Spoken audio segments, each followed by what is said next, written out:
and I urge the MSF to consider a second tranche of the COVID-19 support grant and/or the temporary relief fund in order to provide more relief to workers who may be displaced in the months ahead.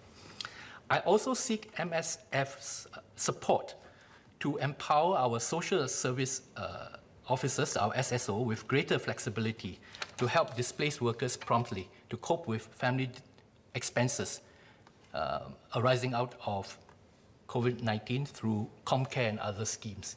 Give them more leeway to exercise.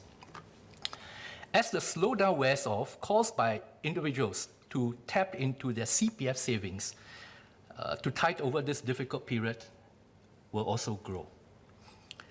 While I hope that when MOM and CPF board receive such requests that they will look at each case sympathetically and be flexible as much as possible, but I'm also very mindful that early drawdowns will inevitably translate into weaker eventual retirement adequacy for those workers who have to resort to such early withdrawal, if approved.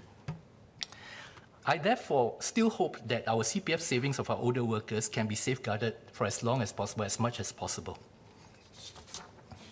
And to help provide greater support to our older workers who face financial hardship, especially those of lower wage, I hope that the MOM could consider reviewing and expanding the qualifying criteria and parameters for schemes such as the Silver Support Scheme and the WIS.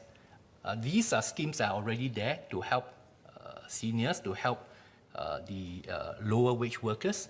There is already within the WIS also a certain extra consideration for older workers, and I thank MOM for that. But in this situation, can we look at reviewing it to help them in a more timely and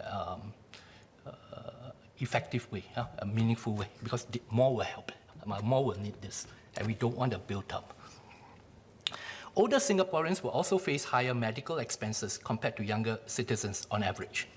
In this regard, I would also hope that the MOH could please consider whether there could be higher thresholds or caps on the MediSave withdrawal for older Singaporeans, or greater flexibility on a case-by-case basis to help with coping with cash expenses without sacrificing or delaying medical treatment.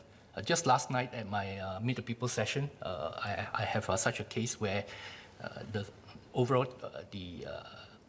bill was $800, and because of the cap, $300 was allowed to be deducted from MediSave, and he had to come up with $500.